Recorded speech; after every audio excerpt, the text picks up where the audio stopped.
wasiirka wasaaradda maaliyadda Soomaaliland mudane Cabdicasiis Maxamed Samaale ayaa maanta mar uu warbaahinta kula hadlayay xafiiskiisa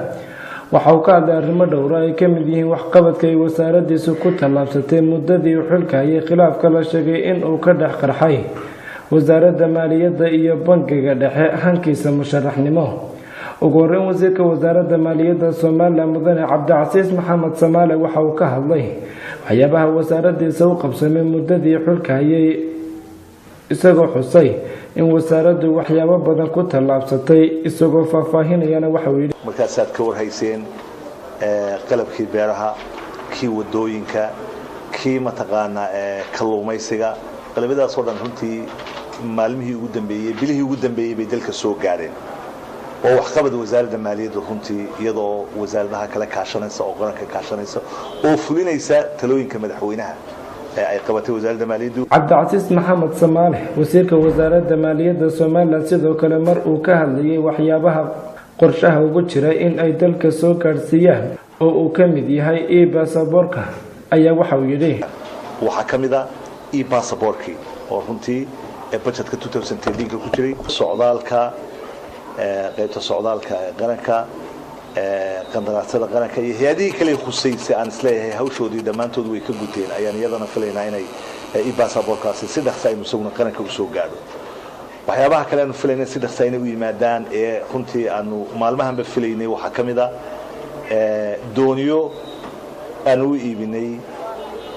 ciidanka ilaalada xeebaha. wasiirka wasaaradda maaliyadda Soomaaliland mudane Cabdicasiis Maxamed Samaale waxa uu sidoo kale uu iftiimin ka bixiyay warar muddooyinkii u dambeeyay la saddex marayay oo sheegay in uu khilaaf ka dhex qarxay wasaaradda maaliyadda iyo bangiga dhexe isagoo arrintaasi ku tilmaamay mid aan waxba ka jirin. bangiga dhexe iyo wasaaradda maaliyadduna ay yihiin laba hay'adood oo wada shaqayn wanaagsan ka dhaxayso. waxaan jecelahay inaan runtii sheego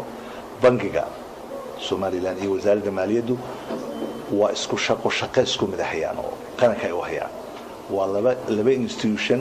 iyo laba hay'adood oo u qaabilsan qaranka arrimaha maaliyadda. wasaaradda maaliyadda bangiguna waa bangiga wada shaqayn wanaagsan baa bangiga iyo ka dhaxaysa wasaaradda maaliyadda haba yaraatee maalmaha ka mida oo bangiga iyo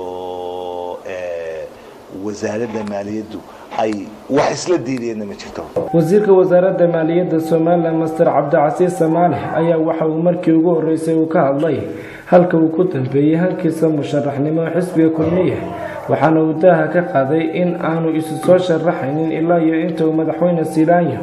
uu u taagan yahay jagada kursiga madaxtinimada. waxaana uu sidoo kale sheegay inuu jagada gudoomiyaha xisbiga kulmiye uu uga tanaasulay gudoomiyaha xisbiga muxaafadka ee kulmiye mudane Mujaahid Muuse Biixi Cabdi. anigu runtii damacayga hore waan sheegay maanta waan ku celinaya dalka waxaan rabaa madaxweynaha ka noqdo maalinta Axmed Maxamed Maxamuud Siilaanyo ama teeramkiisa labaad u dhamaado ama isagu uu ka yiraahdo dalka inaan madaxweyne ka noqdo doonaya. waxay taasi ku xiran tahay tartan أحزاب حزب وعدا جرا